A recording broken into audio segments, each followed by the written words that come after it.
Todos pensábamos que la inteligencia artificial iba a realizar las tareas rutinarias y aburridas, pero es 2023 y la IA está creando poemas, vídeos e ilustraciones.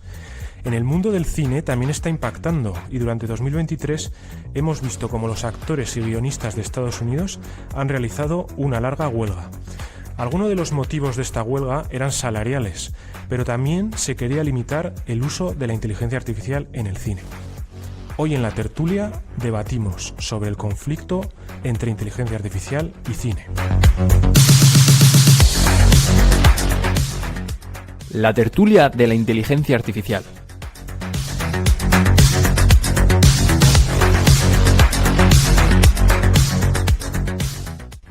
Ya falta menos para la singularidad. Bienvenidos a la tertulia de la inteligencia artificial. Hoy me acompaña Carlos Larriu. ¿Qué tal? Encantado de estar aquí. También está Paco Zamora.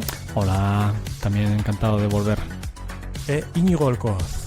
Un placer, muchas gracias. Y este que os habla, Guillermo Barbadillo. Os recuerdo que nos podéis enviar vuestras dudas y sugerencias a Twitter y cuando tengamos un número suficiente haremos programas especiales para responder. Y vamos con el tema del día. Íñigo, ¿qué nos puedes contar de esta huelga que ha habido en Estados Unidos? Es un conflicto que comienza entre marzo y abril de 2023, cuando el Sindicato de Guionistas de Estados Unidos realiza una serie de reivindicaciones frente a la Alianza de Productores de Cine y Televisión. Este sindicato de guionistas, que engloba a unos 11.000 profesionales de cine, radio, televisión, noticias y también contenidos online, reivindicaba, entre otras cuestiones, en los siguientes puntos. Pues unas mejoras en salarios y retribuciones. Ellos mencionaban que en la última década, si ajustaban a la inflación, su salario medio semanal había descendido en un 23% y además se sentían con un agravio comparativo importante por el beneficio sustancial que habían tenido en esos mismos años las plataformas de streaming, que además habían cambiado por completo el tablero cinematográfico. Además, también ligado al tema de salarios y retribuciones, aducían que no estaba habiendo un pago justo de los residuals. ¿Qué es este término? Se refieren a aquellos beneficios que recibe un creador, en este caso un guionista, por la emisión de series y películas en las que habían participado. Entonces, claro, igual hiciste una película hace unos cuantos años que tuvo un éxito determinado, pero ahora esa película se está reponiendo, por ejemplo, en plataformas de streaming, se está viendo mucho, esa plataforma de streaming está teniendo beneficios y eso no está repercutiendo entre sus creadores. Y también ligado un poco a este cambio de paradigma que han propiciado las plataformas de streaming, pues está un poco en cuanto a las metodologías de trabajo. Estas plataformas de streaming, según los guionistas, habían hecho un cambio de paradigma también en esa forma de trabajo y en vez de el formato habitual en el cual los guionistas estaban acostumbrados a trabajar, se había implantado un sistema basado en minisalas. ¿Qué significa este concepto de minisalas? Pues aquí se contrataban a un grupo muy reducido de guionistas para llevar a cabo un proyecto cinematográfico y una vez que, digamos, ya estaba como desglosado en qué iba a consistir la producción cinematográfica, pues ya se continuaba un poco sin estos guionistas, es decir, se les utilizaba un poco pues para lanzar el proyecto y cuando ya se tenía un poco la idea encarrilada se prescindía de ellos. Estas como cuestiones un poco generales, y a todo esto le tenemos que sumar como punto central el uso de la inteligencia artificial y los cambios de paradigma que estaban teniendo en el proceso de escritura. Ante la falta de acuerdos de los guionistas con los productores, la huelga dio comienzo el 2 de mayo de 2023. Además, hemos de sumar a la huelga del sindicato de guionistas la huelga a la cual se unió también el sindicato de actores. Muchas de sus reivindicaciones eran compartidas junto con las de los guionistas, también en cuanto al uso de la IA. Por ejemplo, en el caso de los actores, reivindicaban una regulación y unas retribuciones también acordes en el uso que se hiciera de ellos para alimentar a las IAs. Por ejemplo, una de las cosas que se estaba haciendo a lo largo de 2023 era pagar a actores como extras en rodajes, les escaneaban para obtener de ellos los datos de entrada con los cuales alimentar un modelo de inteligencia artificial, y así obtenían su clon cinematográfico para usarlo en el resto de producciones. Entonces, claro, los actores estaban encontrando con la problemática de que a ellos se les estaba pagando o retribuyendo por un día de rodaje, lo que tardaban en la producción cinematográfica en realizar su clon, y luego ya ese estudio pues usaba su clon indefinidamente en el tiempo. Y no estaban recibiendo unos ingresos acordes luego, pues indistintamente del éxito que pudiera tener su uso como extra en las diferentes producciones.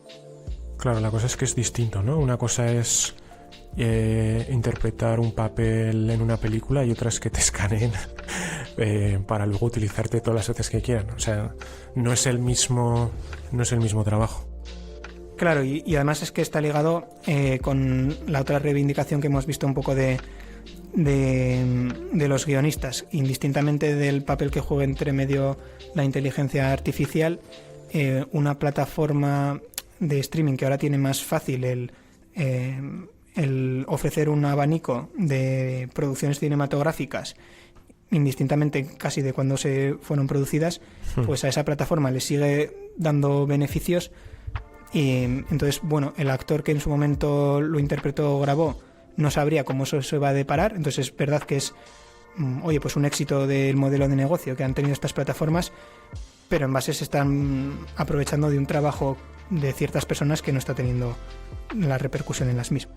Sí, o sea, es razonable. Pues, cuando hicieron esa película no existían las plataformas de streaming, entonces los contratos que hicieron en su día pues estaban pensados para aquel momento, y ahora pues es razonable que quieran que trabajos futuros pues se moneticen de una manera diferente. Tiene algunas cuestiones, a ver si sabéis un poco de qué iba esto.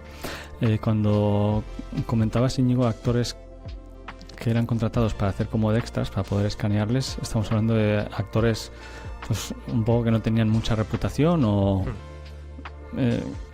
no podría ser también que estos, claro, si les escanean la cara y luego les ponen en producciones que llegan a hacerse más o menos importantes, no a su vez sube el caché de su aparición en futuras películas, entendiendo que su cara se ha hecho más famosa? No lo sé, o sea, ahí hay una reflexión que no sé tampoco muy...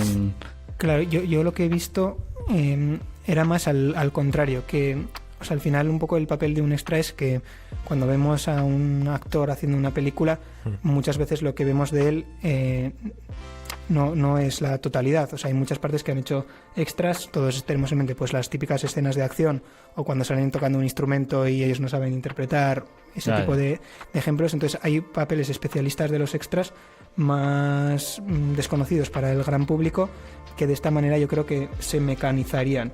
Entonces, claro, igual a ti te están para una determinada secuencia y luego la usan masivamente o la reutilizan en más contextos. Yo me imagino que vienen más por ahí los tiros, teniendo en cuenta que esto, como digo, son reivindicaciones un poco de los sindicatos, tanto de guionistas como de actores, que las principales estrellas, pues algunas de ellas están adscritas por motivos igual más casi ideológicos, pero que es más la gente currela de Hollywood que no las grandes estrellas. Aunque por solidaridad pues hemos podido ver algunas de estas estrellas con poder mediático pues respaldar. Vale, yo que me pensaba que el extra le grababan la cara y luego igual lo podían utilizar para ponerlo, yo que sé, de segundo papel en... Claro, es que las posibilidades son un poco inmensas. Puede pasar de todo. Es que de hecho, utilizando la inteligencia artificial incluso podrías inventarte las caras nuevas y hacer una película. Contratas a extras para que hagan movimientos y luego pones la cara de lo que a ti te dé la gana. Sí, también eso es un poco raro. Yo también lo estoy entendiendo por esa misma idea, Paco, porque realmente me imagino que el coste que tenga contratar a los extras en una película será muy bajo, porque al final pues son actores poco conocidos y comparados con el protagonista que cobra millones de dólares, pues entiendo que sea una parte pequeñita del presupuesto, pero tampoco estoy seguro. Claro. Salvo que hagas una batalla con 1.000.000 de extras, no creo que sea mucho dinero el que se lleven los extras. O sea, el problema yo creo que no está tanto a título individual de lo que le pagas como cada extra, sino a esa parte de automatización o mecanización por parte de los estudios de un trabajo que igual en parte de su presupuesto no era tan alto, pero para gente, o sea, tampoco estamos hablando Claro, pero por eso no veo claro el incentivo a automatizar el extra cuando el extra es la parte más barata de la película. En cambio, si tú eres capaz de automatizar a Leonardo DiCaprio, pues te ahorras millones de dólares. Claro, pero tienes que pensar no como el pago individual al extra en concreto, sino en todo el proceso cinematográfico. Pensemos un poco el ejemplo de algunas de estas grandes producciones. Yo me acuerdo que batió los récords en su momento en Juego de Tronos, la batalla de los bastardos, que para una producción que era para televisión y no directamente para cine, pues era uno de los procesos más caros. Entonces ahí el grueso de ese montante no iba a pagar al actor estrella, sino que iba pues en la cantidad de caballos que involucraron, en toda la escenografía, en una cantidad de extras que claro, igual a uno no es tanto lo que pagas, pero si tienes que pagar a 200 pues es más. Entonces yo me imagino que son ambas cosas, como decís, o sea, como esto te da todas las posibilidades, entonces claro, para un actor en el fondo se está jugando no tanto mucho o poco respecto a lo que ya cobraba, como su propia supervivencia como trabajador. Muy bien, pues seguimos un poquito con la historia de la huelga, Íñigo. Sí, en estas idas y venidas estábamos durante varios meses a lo largo de 2023, que claro, supuso la paralización de numerosas producciones cinematográficas, de televisión, de contenidos online, que se alargaban durante días y días y sobre todo que comprometían el poder planificar y tener certezas cinematográficas en los meses venideros, lo cual pues ya veremos que se ha traducido en unas pérdidas económicas millonarias. Y así hasta finales de septiembre, cuando tras casi 150 días de huelga, el sindicato de guionistas llegaba por fin a un acuerdo con las productoras. Entonces, centrándonos ya más en materia de inteligencia artificial, entre las concesiones que hayan logrado, más allá de pues, este tipo de consideraciones retributivas o del pago de los residuals, podemos destacar las siguientes en materia de inteligencia artificial.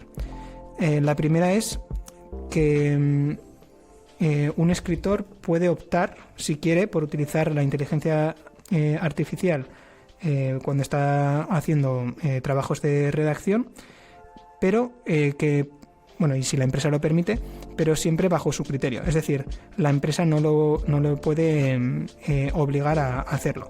Y además, si en algún momento la empresa quiere combinar ese trabajo que está haciendo como guionista con material generado por IA, pues también se le tiene que notificar y hacer saber al guionista. Y esto nos lleva también al segundo punto, que digamos que haya o no un uso de la inteligencia artificial para escribir o reescribir cierto material literario, no tiene que ir en contrapartida a prescindir de ese guionista. Entonces, ¿qué estamos diciendo? Pues que al final el material generado por IA, pues de nuevo, es un complemento para la labor del guionista, pero no puede servir para prescindir de un guionista o reemplazarlo. Y también pues por mantener un poco por ampliar alguna de las reivindicaciones más que han sido aprobadas, pues que también el sindicato se estaba reservando el derecho de afirmar que cierta explotación de material por parte de la IA pues no sea admitida pues para trabajos futuros. Entonces estos han sido como los puntos principales que han logrado el sindicato de guionistas en materia de inteligencia artificial, y yo creo que podemos empezar a lanzar el debate. ¿Qué os parece, tertulianos? ¿Qué opiniones merecen estas reivindicaciones y logros adquiridos por los guionistas?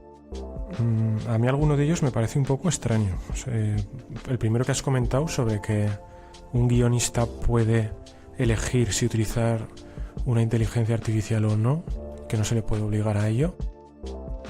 No lo sé, lo veo extraño.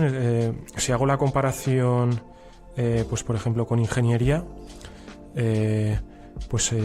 yo podría decidir que en el coche que voy a diseñar le voy a hacer todos los planos a mano, con boli y voy a estar dibujando, que no voy a usar el ordenador. No sé, veo extraño que se permitiera algo de ese estilo en la ingeniería. Pues eso, que alguien, en vez de querer utilizar diseño asistido por ordenador, pues dijera, no, yo solo trabajo con papel y boli. O sea, como no fuera un super genio diseñador con mucha historia y mucho caché, diría que eso, pues si te pusieras así, no tendrías trabajo y ese sería el resultado. Me parece extraño esa petición. Sí, yo también, un poco al hilo de lo que está diciendo Guille, yo también lo veo un poco, por poner un ejemplo, el tema de la arquitectura, ¿no? Si a día de hoy llega un arquitecto y dice, oye, pues yo en vez de utilizar AutoCAD, lo mismo que estaba comentando Guille, yo voy a utilizar papel y boli para hacer todos los planos de un edificio, a mí me resultaría extraño que a una empresa se le prohibiera el decir, oye, tienes que utilizar tal programa, AutoCAD, por ejemplo, se me viene a la cabeza, ¿no? O cualquier programa de ese estilo que se utilice, para hacer el trabajo que tienes que realizar, ¿no? Yo entiendo que cualquier persona va a decir, oye, que yo me apaño mejor con papel y boli, me parece estupendo, ¿no? Pero yo creo que las empresas pueden tener, y casi diría que deben tener, sus propias políticas y poder decidir si les parece fenomenal. A mí me parece estupendo que una persona que escriba los guiones no utilice inteligencia artificial, pero yo en cualquier caso siempre dejaría la libertad de una empresa de poder elegir lo que quiera con sus guionistas. Sí, yo estoy de acuerdo con las dos partes. A ver cómo hilo un poco esto. Al final yo lo veo un poco también como un problema de costes y de precios. O sea, al final los guionistas tendrán un salario e impondrán cuál es el salario que tienen que cobrar por hacer un mismo trabajo, que es escribir el guión para una película. Si le tengo que dedicar día y noche a escribirlo, es mi problema. Si lo quiero acelerar utilizando herramientas que me permiten ser más eficiente, pues igual puedo hacer más de un guión a la vez en lugar de solamente uno todo el día y toda la noche. No sé cuánto tiempo cuesta esto, por favor, que no se me enfaden los guionistas, que no sé el tiempo que le dedicarán, pero en cualquier caso puede estar un poco en la cabeza, ¿no?, del guionista al elegir cómo lo quiere hacer y, bueno, pues hasta cuánto puede acceder. Entiendo que también, viéndolo desde ese punto de vista, quizás el trabajo de guionista, no sé si sea análogo al del ingeniero, que al final está contratado para cumplir los objetivos un poco de una empresa, mientras que el guionista es más como alguien más freelance, que igual se le contrata hoy con una productora, mañana con otra, y ofrece sus servicios para crear los guiones por unos precios, y como decía antes, pues en función de lo que le cueste hacerlos, pues así le rendirá a él, ¿no?, lo que cobra por ello. Pero esto, para mí, la otra reflexión también que hacía sobre si, bueno, hay guionistas que utilizan distintas herramientas y tienen distinta capacidad de construir guiones. Al final los habrá que harán más, cobrarán lo mismo. Con el tiempo quizás se hagan más competitivos haciendo una pelea de precios y bajando su coste por guión, porque al final, total, si estoy escribiendo el doble o el triple de guiones, pues yo bajaré los precios y al final acabarán teniendo también una pelea de salarios a la baja, ¿no? En el sentido de que los habrá que aprovecharán la tecnología y serán más eficientes, quien no, igual es menos eficiente o no lo sé, y puede ser que se produzca ese efecto de guerra de salario. Sí, aquí, o sea, entiendo lo que decís todos. Yo pondría otra analogía diferente para ponerme un poco de la parte de los guionistas. Imaginemos que el símil fuera un hospital privado en el cual la metáfora de los guionistas fueran los médicos o personal sanitario y la metáfora de los productores fuera el dueño del hospital. Sí. Entonces, llegado un momento, podrías decir, oye, no hace falta médicos, por ejemplo, para especialidades médicas o incluso las quirúrgicas, si ya llega un momento en el que ya no solo modelos de lenguaje avanzados, sino robótica avanzada, y todo lo tengo automatizado por inteligencia artificial. Entonces, como a día de hoy no se puede hacer ese todo, estaríamos en un hospital en el que muchos de esos procesos, o una cantidad no desdeñable, ha sido automatizada, pero para otras te hace falta seguir utilizando médicos. Sí. Entonces esos médicos se unen y dicen, no, a mí no me puedes, para ciertas de estas, reemplazar del todo, sino que incluso en algunas más susceptibles de ser automatizadas, pues todavía me tienes que respetar que haya una persona humana de por medio que siga velando por ello. Y ojo, que aquí los guionistas no están diciendo de prohibir la IA, sino de decir, oye, que todo pase por manos de un guionista y que quede en manos de ese especialista, el guionista,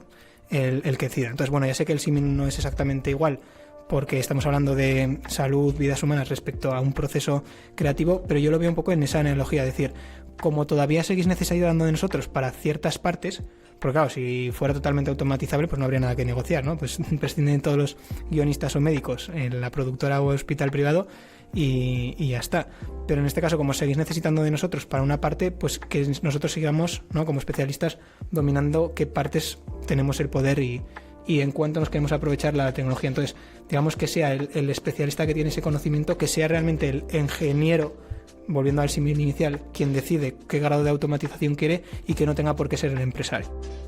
Sí, lo que no sé es ahí en ese escenario, ¿no?, ¿qué papel jugaría, ¿no?, pues la asociación, ¿no?, pues de guionistas, en el sentido luego de regularse a sí misma? Porque si estoy muy de acuerdo con lo que has comentado, Íñigo, esa manera de verlo. Efectivamente, caen los guionistas, quieren controlar cuándo van a hacer las cosas usando las herramientas que tienen a su disposición y no que sea una cosa impuesta desde fuera, pero también ellos a sí mismos, cómo van a hacer para que no se produzca esa guerra de precios y al final acaben realmente en una situación que tampoco era la que querían, que es, pelear por ir a la baja, ¿no? Si empiezan a surgir un aprovechamiento de la tecnología de manera independiente de cada uno de los guionistas. Claro, la cosa es que en ese escenario que planteas, Paco, entiendo que estás haciendo la hipótesis de que el número de películas se va a mantener constante.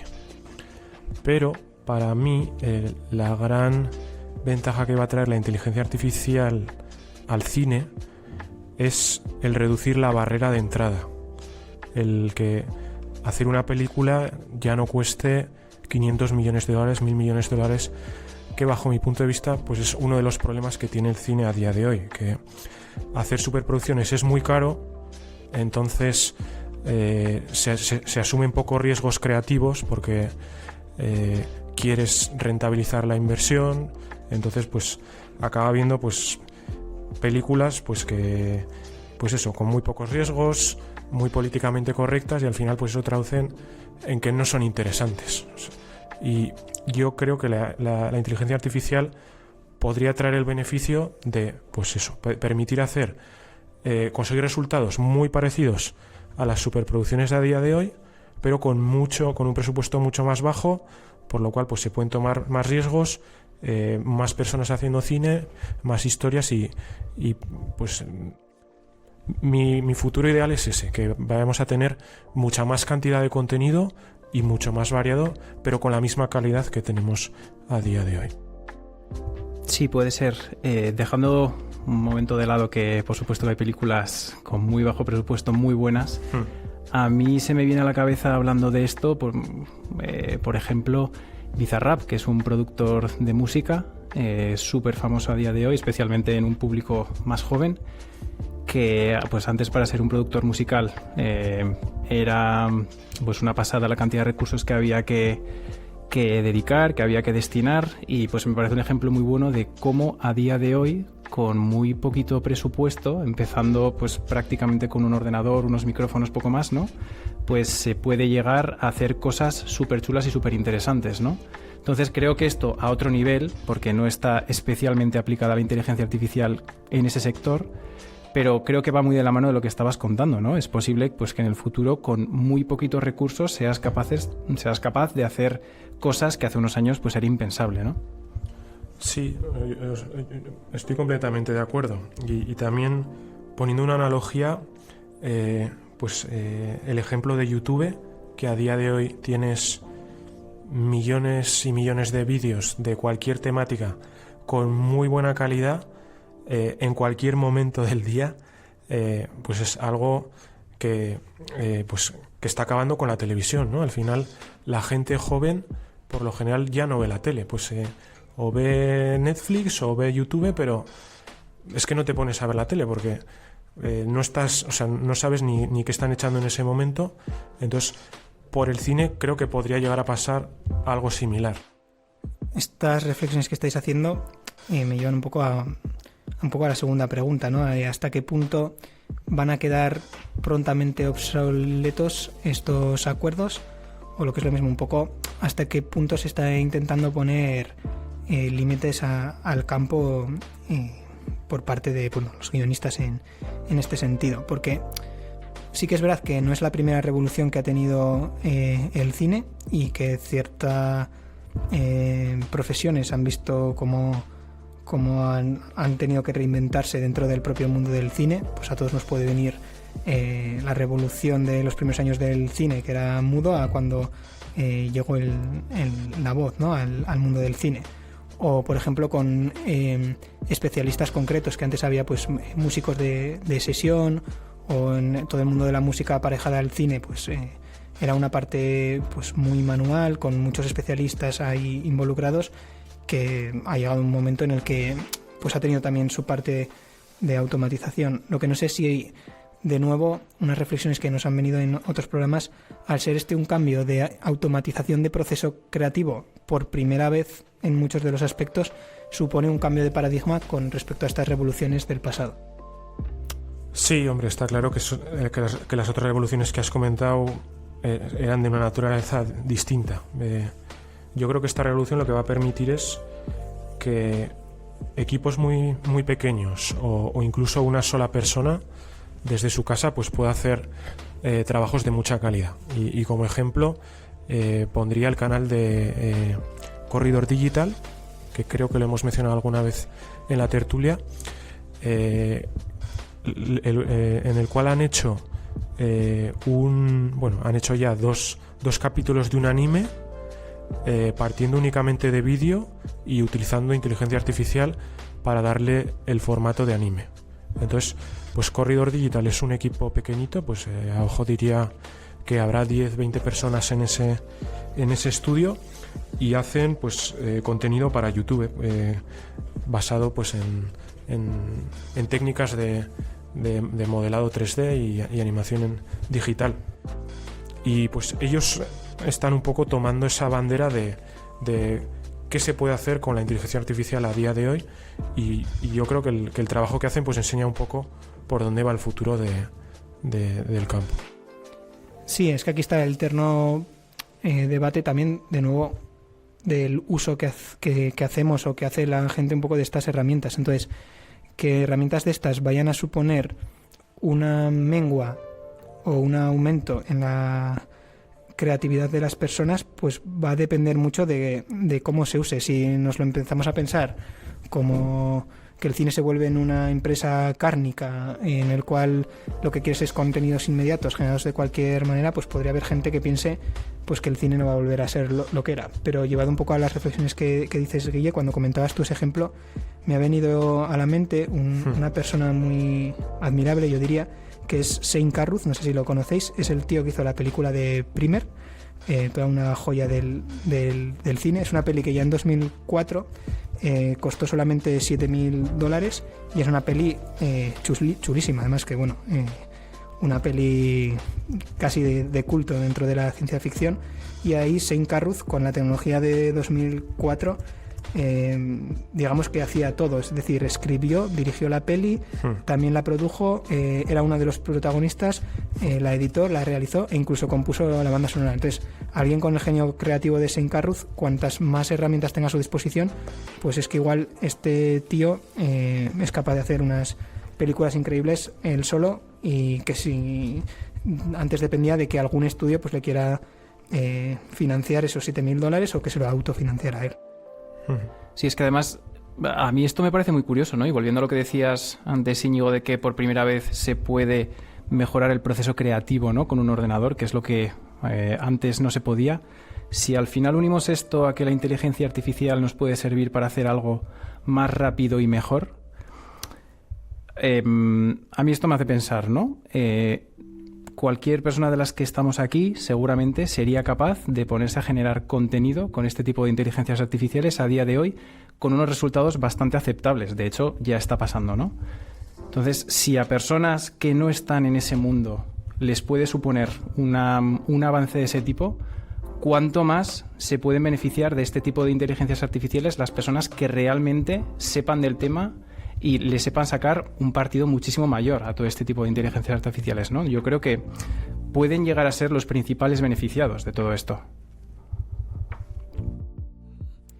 Sí, yo estoy de acuerdo con lo que comentas, Carlos, y a mi parecer un poco lo que esa decisión, ¿no?, que han tomado los guionistas, ¿no?, de dejarlo en su poder, tomar la decisión de si utilizar o no la inteligencia artificial, puede ser que vaya muy por esa dirección, ¿no?, de ellos de una manera un poco opaca mejorar su desempeño libremente, pero que al final va a ser que van a tener que mejorarlo, porque si entran en un mundo en el que están compitiendo por una gente usando unas herramientas y otros no usándolas, o acaban usándolas o van a ser menos competitivos.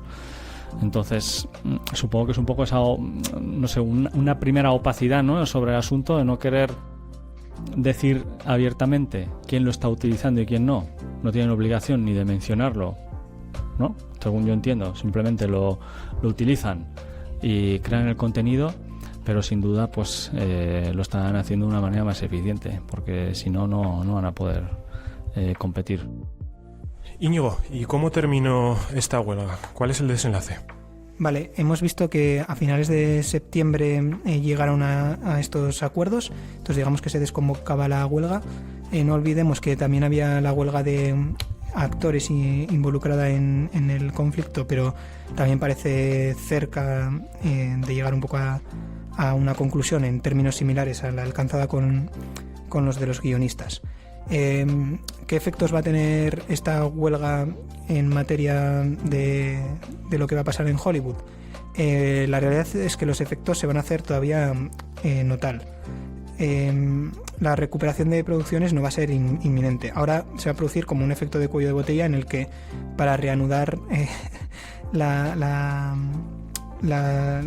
producciones, va a haber una demanda alta de profesionales y de los equipos técnicos que se van a tener que repartir. O sea que paradójicamente ahora que se acaba la huelga, la inteligencia artificial puede ser una solución al problema que vamos a hablar. Sí, efectivamente, tendremos que verlo, porque de nuevo pues está todo, pues bueno, son los acuerdos que están llegando, pero es lo que hablamos antes con Paco, pues pasos siguientes pues es que son muy difíciles, yo creo que de pronosticar incluso para los propios expertos en el sector. Para los espectadores, un tema que sé que está comentando que sí que parece que pueda tener una repercusión positiva es el tema de los residuals. Al final, si las cifras de audiencia y visionado de las películas y las series se vuelven más transparentes para que los guionistas cobren con más justicia, también los espectadores y clientes de las plataformas también van a tener acceso a unos datos que la mayoría de plataformas pues a día de hoy eran más opacas. Entonces digamos que vamos a tener como más visibilidad de pues cuando se dice que una serie es un éxito y que todo el mundo la está viendo, pues cuánto es de verdad y cuánto es un reclamo publicitario. Eso sí que parece que bueno, que toda transparencia en ese sentido pues será bienvenida. Y lo que comentabas, Guille, de los efectos en las producciones, pues es que es tal cual.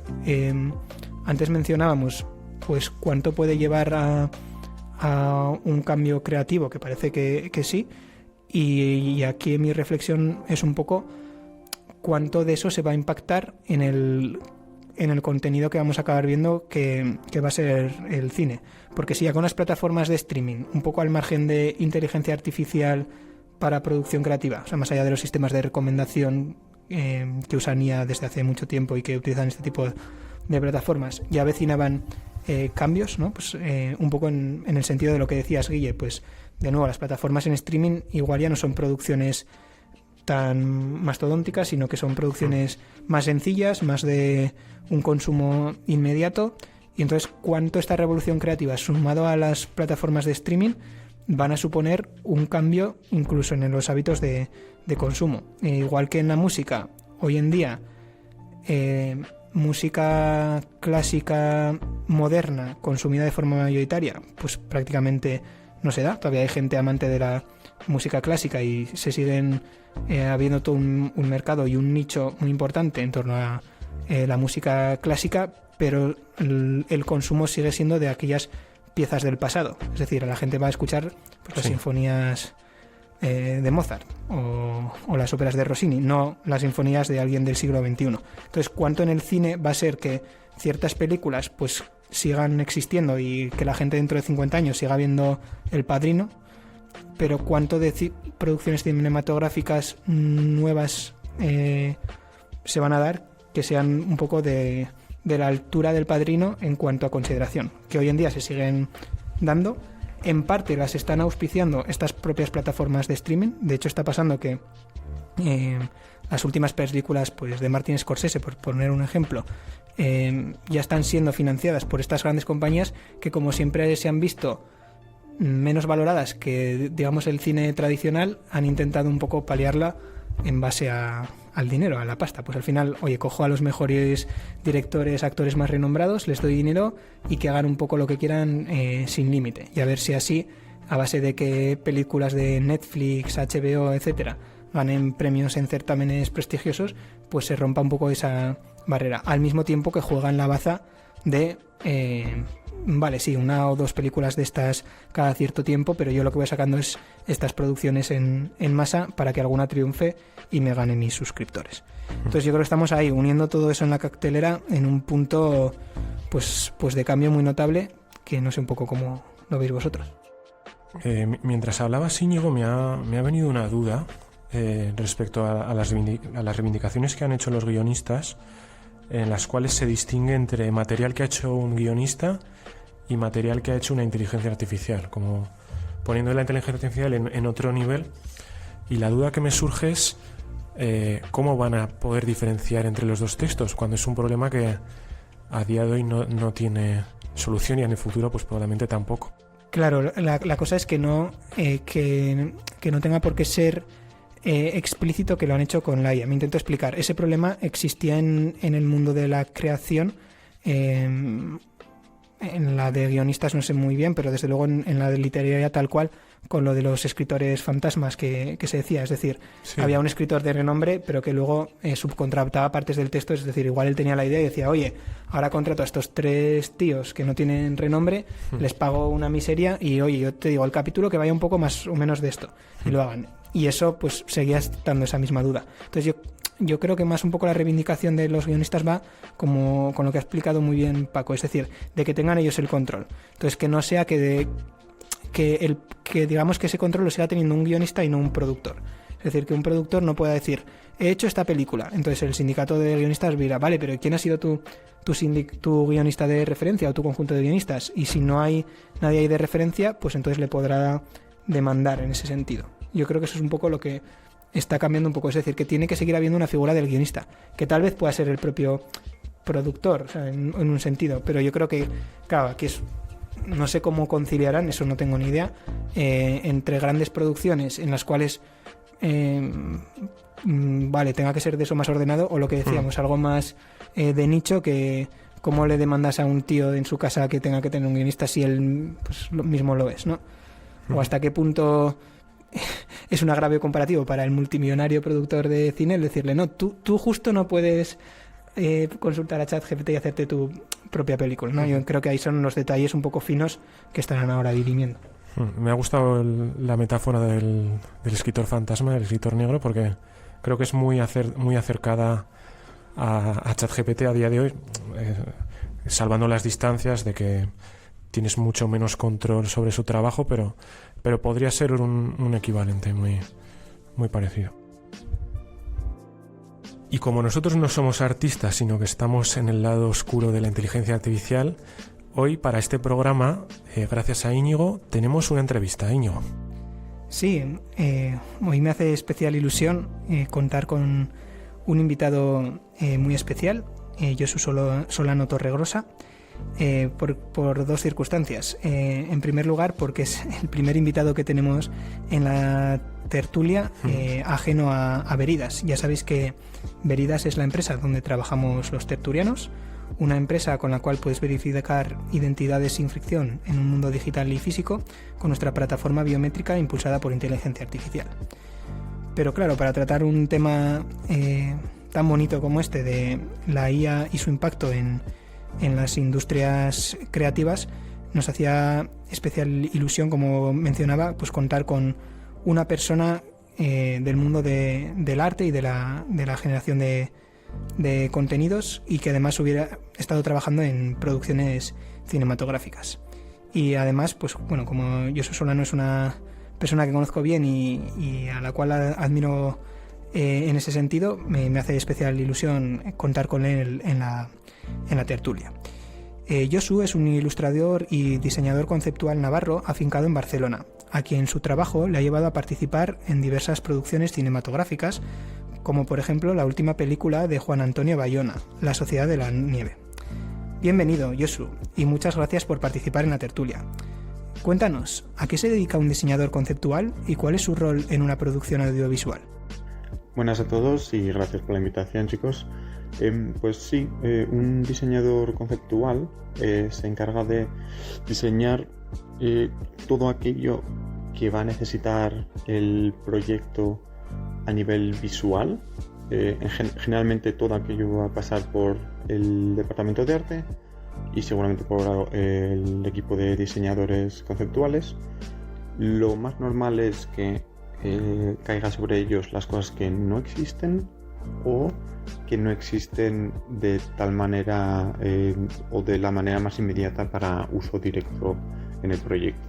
Es decir, puede ser directamente cosas que no existan porque es un proyecto de fantasía, o simplemente son cosas que podrían existir o de hecho existen, simplemente no existen de la manera específica con la intención que pueda necesitar el director o el cliente en última instancia, y dependerá mucho del tipo de proyecto que sea, pero se recrea una versión muy específica para las condiciones del proyecto, porque la historia así lo necesita, o el proyecto lo necesita de una manera concreta, y entonces se diseña con esa intención, y eso pasaría por manos de los diseñadores conceptuales.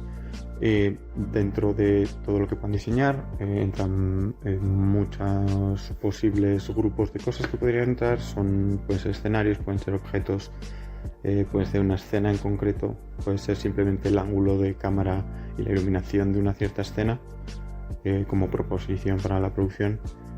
Puede ser el diseño de niveles como tal que influencie la manera de jugar de un videojuego. Puede ser simplemente visualizar un texto de una novela y recrear una versión de lo que el escritor tenía en la cabeza. Pueden ser personajes, etc, ¿no? Y en cuanto a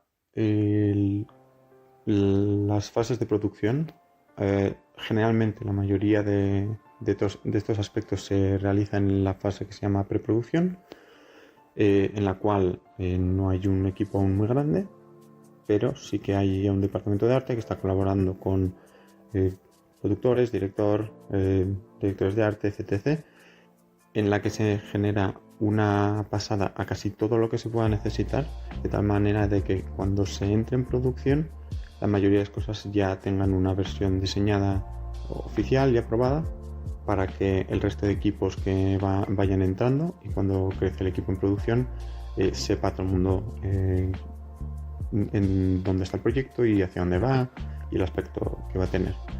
Durante producción también pueden salir necesidades de este tipo, sobre todo en forma de cambios para cosas que no funcionan, cambios por temas de presupuesto, cambios por temas de cambios en la historia y el script que a su vez crean cambios en todo lo demás. Y luego en la última parte de un proyecto, que es lo que se llama postproducción, que es donde suelen entrar efectos especiales, si estamos hablando de televisión y cine, y si no en videojuego, bueno, en las fases finales del mismo puede seguir entrando problemas de diseño con cosas que existían de una manera y que no van a funcionar por tal razón. Lo mismo, simplemente se sigue refinando y se sigue iterando sobre el posible diseño de todas esas cosas, de tal manera que se llega a la mejor versión de ello a poder ser. Me gustaría preguntarte sobre tu experiencia con las IAs generativas. ¿Cómo viviste la irrupción reciente de estas tecnologías? ¿Se percibieron como una amenaza por el gremio de ilustradores? ¿Hasta qué punto son extrapolables al mundo de la generación de imágenes estas preocupaciones que expresaban los guionistas estadounidenses sobre la generación de texto? Pues sí, yo creo que ha sido una evolución curiosa. Y digo curiosa porque hay un cierto arco, entre comillas, desde la primera vez que fui consciente, ¿no?, de que habían aparecido las primeras IAs y tal, hace cosa de un año y algo. Lo primero que vi fue, prácticamente la sensación fue que de un día para otro artistas que seguía empezaron a poner en Instagram mucho trabajo muy parecido, entre comillas, ¿no?, que tenía un cierto aspecto similar, algo abstracto, y todos ponían el hashtag Disco Diffusion, ¿no?, y algunos se ponían a escribir que se supone que estaba hecho con IA y tal y cual. Al principio no entiendes muy bien de qué va la cosa, indagas un poco, más que nada mera curiosidad. Como diseñador conceptual es muy típico el coger y estudiarte programas nuevos para hacerte la vida más fácil en el día a día del trabajo, con lo cual yo pensaba que iba a ser algo así, ¿no? Como hay una nueva programilla con el que puedes hacer esto y lo otro y nos ayudará en el futuro. Pero por ese entonces no creo que le daba a nadie mucho miedo, porque el trabajo que salía era siempre eso, ligeramente abstracto, era como un empujón, te quitaba parte del trabajo manual y te iniciaba la imagen y te la dejaba, vamos a decir, al 50-60%, pero todo el rato parecía que siempre había ese margen para que el artista acabara aquello, se lo llevara donde quisiera y pusiera de su parte. Con lo cual no daba esa sensación de que esto nos va a quitar el trabajo, nos va a reemplazar y es fin del juego, ¿no? De ahí saltamos a cosa de 6-8 meses. Las sensaciones que de repente han mejorado sobremanera, más que nada porque mucha gente se quedó en el carro de seguir usándolas y le interesaba el tema, y cada vez más usuarios que no necesariamente eran profesionales de la industria, pero que les hace gracia al programa y les da por usarlo, y obviamente los equipos detrás de cada uno de estos softwares que siguen mejorándolos, y todo eso se retroalimenta, y de repente tenemos un punto en el que están dando imágenes que parecen prácticamente acabadas, al menos en apariencia. Si las estudias con una cierta calma encuentras muchos gazapos y a un ojo un poco profesional no tiene ni pies ni cabeza ni es presentable, pero a la mayoría de la gente le parecería más que suficiente. Y ahí se nos plantea la pregunta de: ¿es esto suficiente para un director de arte en el contexto de un trabajo? Y por lo tanto tenemos ahora un miedo potencial de esto podría sustituirme, o al menos sustituir a una gran cantidad de trabajos, de puestos de trabajo, aunque quizá no todos, ¿no? Y di que incluso entonces, a pesar de que ya había un poco más miedo en general y mucha gente se empezó yo creo a frustrar con el tema, yo seguía pensando, era de los que le veía un poco yo no creo que nos sustituyan del todo, puesto que para mí les sigue faltando, y es lo que sigo pensando hoy en día, le sigue faltando un poco un componente que es muy importante en el trabajo en sí, que es el de poder poner intención en lo que haces y ser consciente de que haces lo que haces de una manera porque es lo que te piden o es lo que crees que es mejor para el proyecto, y por lo tanto hay un tema consciente en por qué realizas el trabajo que haces y por qué entregas, y lo entregas como lo haces, ¿no? Mientras que entiendo que la IA no es para nada consciente, lo que simplemente es un tema estadístico de lee texto, asume lo que te refieres, va a la base de datos, como quien dice, y te devuelve una imagen que es representativa de lo que le dices. Pero en ningún momento es consciente de selecciono la que te doy, porque creo que es exactamente lo que necesitas. Y creo que por mucho que sigan mejorando, seguirá existiendo un poco esa incompatibilidad de comunicación entre la IA y un director de arte, que de otra manera un artista conceptual y un director de arte, el director del proyecto o quien fuera, en última instancia el cliente, podrían tener y de alguna manera ayudar a llegar al final, ¿no? A seguir iterando hasta llegar a la versión que se necesita. Finalmente, Josu, ¿cómo vislumbras el presente y el futuro de la convivencia entre artistas e IAs generativas? Pues por ahora yo la verdad que lo he usado bastante poco, y en el contexto del trabajo menos todavía. Dicho esto, sí que creo que se estará implementando cada vez más.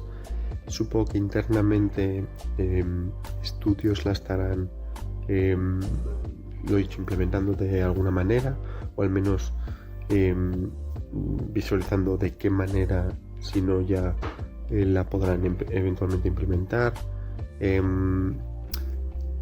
De hecho, bueno, ya en muchas de sus formas, no solo la de texto a imagen, que quizás es la que revoluciona un poco al menos mi campo, pero ya en menor medida para pequeñas tareas ya se usaba. Photoshop usa ya para muchas de sus herramientas individuales.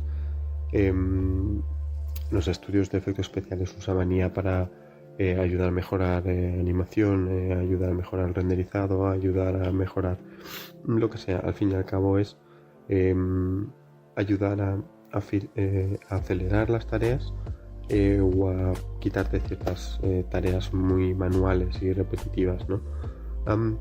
Por lo tanto, yo creo que la IA se asentará en algún momento, no sé exactamente aún de qué forma. Yo más pienso que las primeras IAs que se adopten oficialmente serán las que, no tanto las que te hacen en apariencia todo el trabajo, sino más las que hagan muy bien algo específico. Y se sepa que esta en particular hace muy bien esto, y por lo tanto la cogemos para hacer este tipo de cosas, que igual es solamente un 20% de lo que tienes que hacer ese día, pero al menos sabes que eso pues te lo acelera bastante y te ayuda. Y luego esta otra hace esto otro, y esta otra esto otro, ¿no? Más allá de una que lo hace todo y esperas que lo haga muy bien y de alguna manera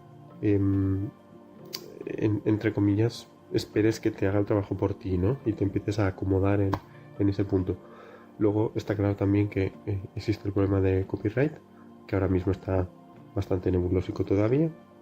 De hecho, bueno, es una de las razones por las que el tema de la IA han alienado tanto a mucha gente, no solo en mi campo, sino en el de todos, y de ahí, en cierta manera, el porqué de, al menos en parte, la huelga de los escritores.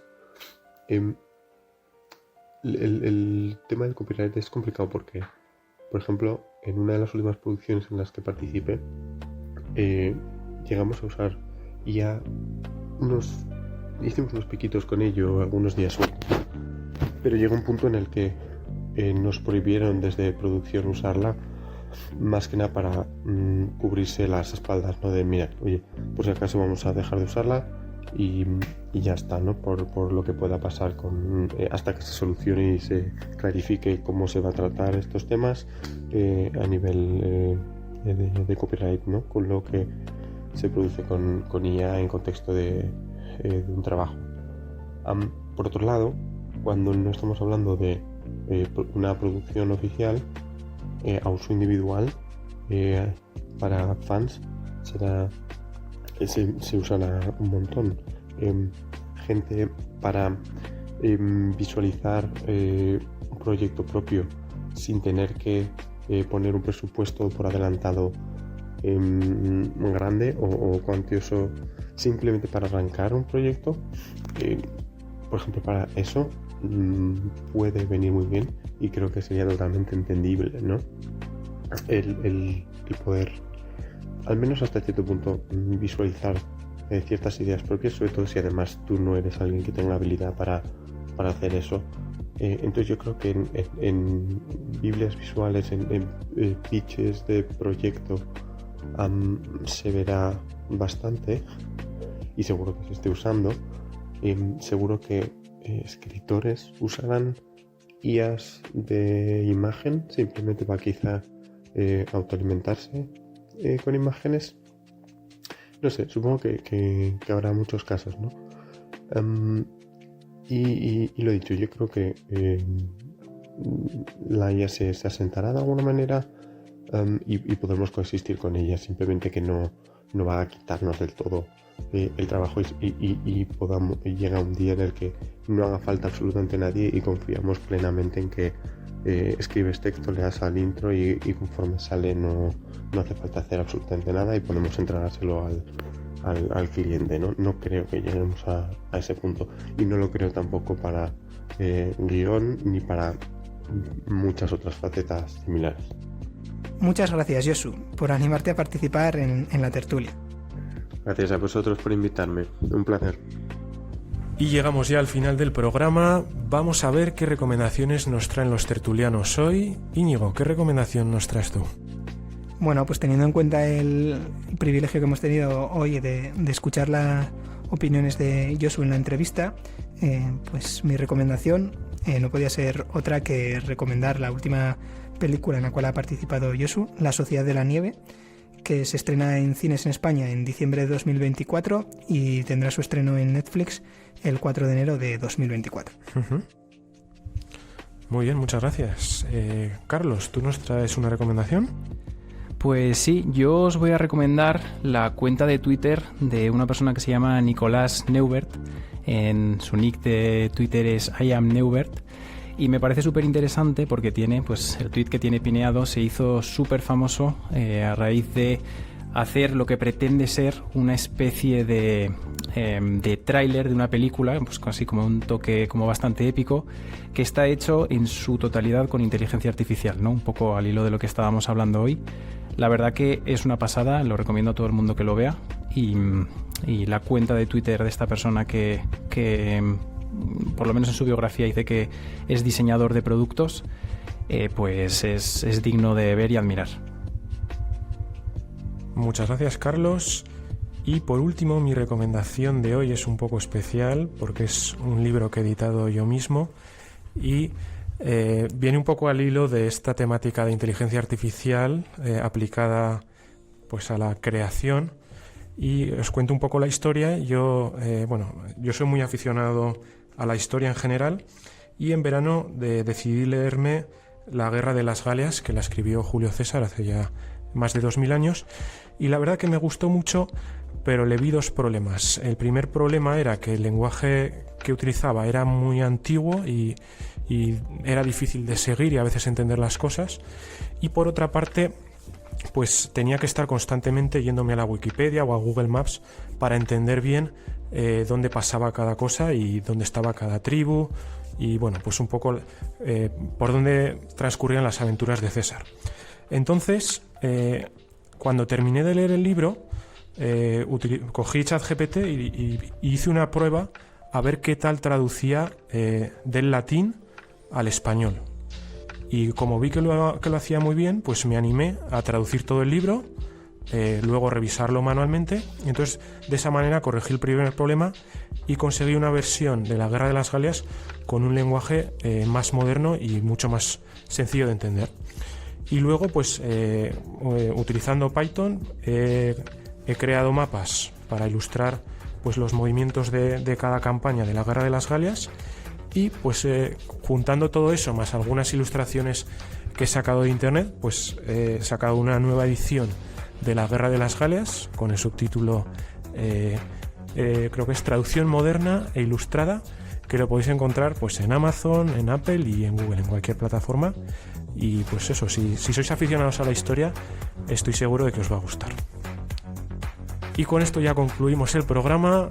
Nos veremos muy pronto y muchas gracias a todos por estar. Muchas gracias. Venga, gracias. Hasta luego. Hasta luego, muchas gracias.